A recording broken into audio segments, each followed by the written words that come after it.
Halo, selamat datang di Mata Lensaku. Sebelum dimulai, jangan lupa untuk subscribe, like, dan juga komen ya. Kali ini Visit India 7 Maret 2019, kita akan mengunjungi Taj Mahal. Pagi itu kami bangun lebih awal sekitar pukul 4:30 pagi. Suasana masih gelap, tapi semangat kami untuk menuju Taj Mahal sudah menyala. Ya iyalah, siapa yang nggak tahu Taj Mahal? Akhirnya kami berjalan menuju ke sana sekitar 1,4 km dari penginapan. Dan meski langit belum sepenuhnya terang, sudah banyak loh orang yang bergegas menuju tempat yang sama.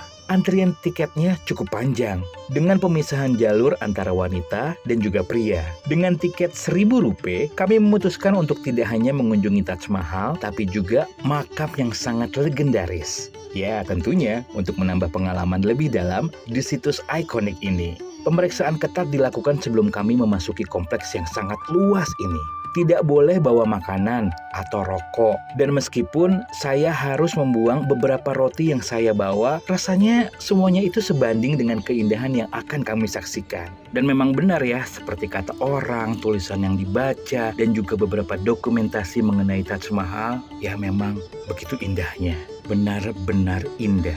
Itulah ya perasaan cinta dari laki-laki terhadap wanita.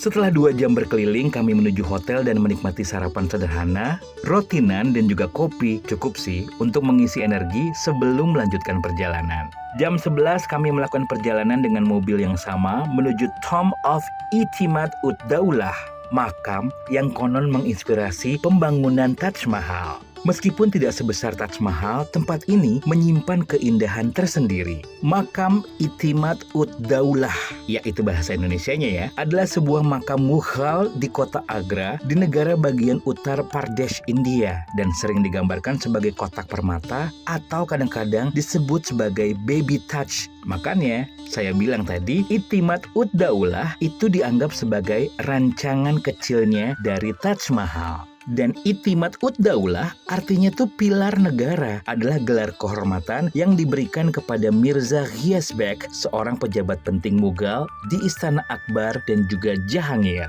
Perjalanan pun berlanjut menuju Jaipur dengan makan siang di Ganpati Resort, menikmati makanan indah prasmanan. Dan sepanjang perjalanan, kami berhenti di sebuah warung kecil untuk minum, di mana kami berkesempatan menghancurkan gelas dari gerabah tanah liat, sebuah kearifan lokal yang menarik. Dan sekitar pukul 7.30, kami memasuki kota Jaipur yang terasa lebih tertata dibandingkan dengan Agra. Meskipun tetap lalu lintasnya semrawut. Kami pun menginap di Hotel Raula Mriganayani Palace, sebuah bangunan tua dengan sentuhan kolonial yang sangat memikat. Setelah check-in, kami keluar untuk makan malam, menikmati hidangan enak di restoran Shurabi yang juga menyuguhkan pertunjukan tari India yang memukau. Dan akhirnya setelah jam 10 malam, kami pun kembali ke hotel untuk beristirahat, bersiap menghadapi petualangan esok harinya di Jaipur. Waduh, komplit banget ya perjalanan kali ini. Terima kasih banyak yang sudah menonton. Jangan lupa untuk like, komen, dan juga subscribe ya. Selanjutnya kita akan bercerita mengenai Jaipur. Bye-bye.